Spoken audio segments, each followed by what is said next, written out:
With the advent of science, many of the world's horrors have been put to rest.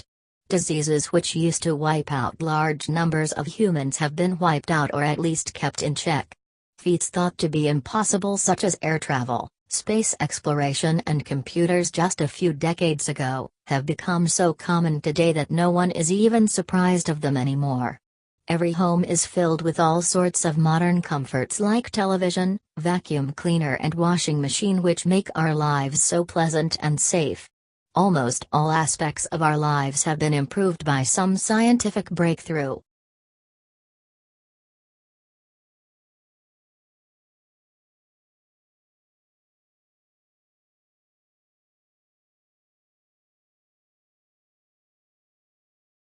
This world of ours is an old world and has gone through several trials and tribulations.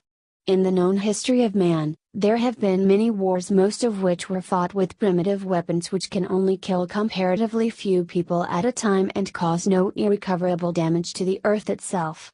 From this century, things have been quite different. The First World War saw that war can indeed be at large scale and millions can die. The end of the World War II set war on a totally new footing. The discovery and merciless use of the atomic bomb on a country that was already losing the war, confirmed that man was prepared to go to any lengths to get what he wants.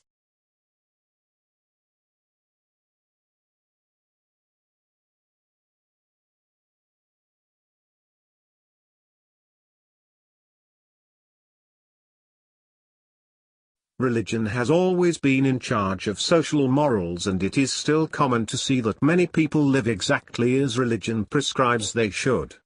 But this is a tendency that is fast losing ground. Followers of religions are getting fewer and fewer. As education throughout the world is brought to more and more people, especially education with regards to science, people begin to question age-old beliefs. The proof of their senses become more important than adages and words of wisdom stated centuries earlier by ancestral wise men. Also, people began to realize that religion is mostly otherworldly.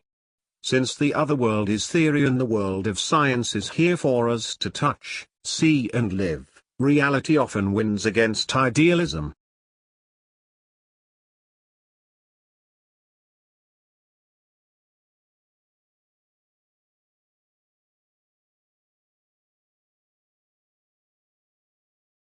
The greenhouse effect, by definition, is the process by which the atmosphere is assailed by an excess of carbon dioxide. What happens is that carbon dioxide released in large quantities by industry collects at the lower part of the Earth's upper atmosphere. Because of this, part of the heat that is reflected by the Earth is absorbed by this carbon dioxide and returned to Earth as heat. This shield, so to speak, lets the sunlight through to the Earth but prevents some of the heat from the Earth from escaping beyond it. It is believed that the Earth's climates will change with an increase in temperature by 5 to 9 degrees by about the year 2050. This heat will cause the release of poisonous gases on an unwary Earth and in addition melt the polar ice and glaciers throughout the world and cause flooding.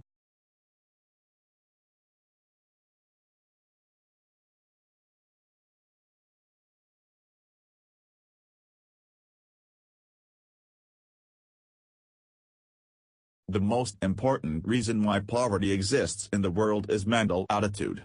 In many so-called poor countries, the people are just too lazy to work. There are generations who have fed themselves by begging, and they do not see the reason to break out of a method that has fed them. In many Asian countries, there is a shortage of farm workers but millions are begging in the cities. In relation to this, sometimes, it is culture that keeps people in certain mental attitude and keeps them poor.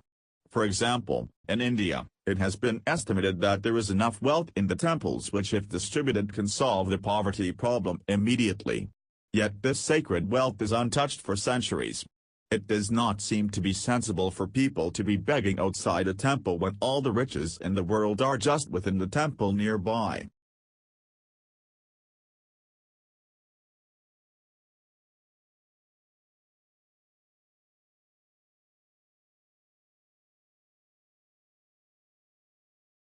The industrial age brought with it all sorts of wastes which the earth does not seem to be able to cope with. All sorts of synthetic materials, like plastics, were created. When these are returned to the earth, usually in overwhelming amounts, the balance of nature is upset. The earth seems to have difficulty in reducing these complicated forms of matter into basic elements and compounds. An accumulation of these materials, some of them as dangerous as nuclear waste, on the surface of the earth destroys certain aspects of nature for centuries or even forever. This is the harmful ways in which society deals with wastes.